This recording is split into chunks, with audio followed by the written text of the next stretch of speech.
Class. And we are going to get to know five-star defensive tackle Travon Walker from Upson Lee High School. We're going to stay with 2019 for about 10 minutes here, and I really want to get to know Travon Walker. What is something about him that most people don't know? Well, first of all, Travon Walker, fantastic player. He's a five-star, but he was at the state track meet this weekend, and he finished 8th in the shot put. Now, he threw the ball, like he holds the school record of about 51 or so feet, but he threw it about 49. He really wasn't happy with his efforts down there in Rome. But remember, this is his third best sport. He's a five-star defensive tackle, the nation's #3 defensive tackle. Also a very key cog on Upson Lee's back-to-back state championship team.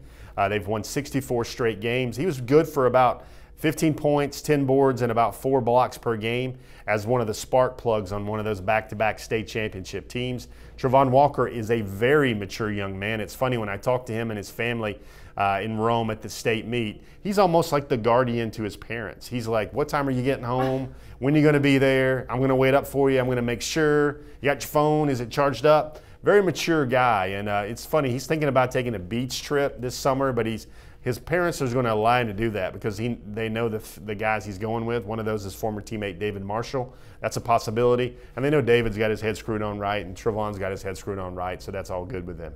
You see a lot of these highlights here of him at the Nike opening where he's buddy-buddy with Nolan Smith. Does that give any inclinations? Well, Nolan's going to be buddy-buddy with anybody that he thinks will help him win a championship. That's just kind of the way Nolan is. But you see Nolan, and Nolan's actually recruiting him for 2 things, and we're going to maybe drop a few dimes here on the intel coming up later tonight. But Nolan's recruiting him to Georgia. That's kind of the long-term pitch that he's coming at him with. But he's got a short-term pitch as well. Travon Walker told me that Nolan's also trying to get him to come down and join him for a season, a few months down there at IMG Academy in Bradenton, Florida. Apparently IMG, those ascenders could use another elite defensive tackle, much like Kirby Smart or any other SEC school. They're never going to shy away from those big-time defensive tackles. Here's a little nugget about Travon. His coaches there at Upson Lee are concerned about people running away from him at the defensive end spot he occupies now, and they've even toyed with the idea in practice reps so far this year of moving him to inside linebacker so he'll be in the middle of the field. Teams can't run away from him. And this young man at 6'5", 265 pounds is athletic. Excuse me, he's athletic enough to pull that sort of stuff off, and that's why we got the most wanted segment right here.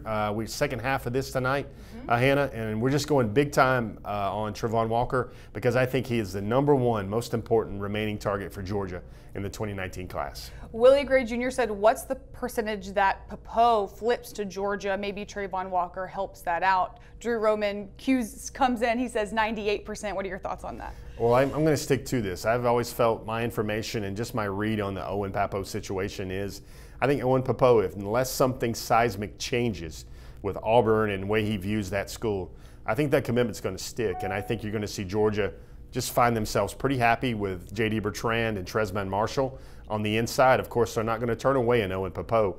Georgia can always use an Owen Pappoe, but they don't necessarily need to add an inside linebacker. So that's why I think with Owen, 5-star, very talented, but Georgia's got a short class that it is, and maybe Owen might be doing the Bulldogs a favor where they don't need to load up at inside linebacker, and they can prioritize other slots in the class. Real quickly, what sort of timeline is he on and what schools are still in the mix? Yeah, so Travon's interesting because Travon will give you this by the beginning of my senior year, middle of my senior season type timeline. I don't think it's that way. His family also doesn't think it's that way. They can definitely think, but it's funny, sometimes the parents have to play reporter and interview Travon as well to get a good read on what he's trying to do, but they feel he might be a little bit closer than that. They feel that he might be making his decision before his senior year. And when I asked Travon about the right way to look at his decision right now, and you see those pictures, the young man is always smiling, very magnetic personality, lots of charisma. He says it's still very close, and he still says he does not have a leader, an internal leader, you know, in the back of his pocket that he's holding on to and just not releasing. He really hasn't figured this thing out yet.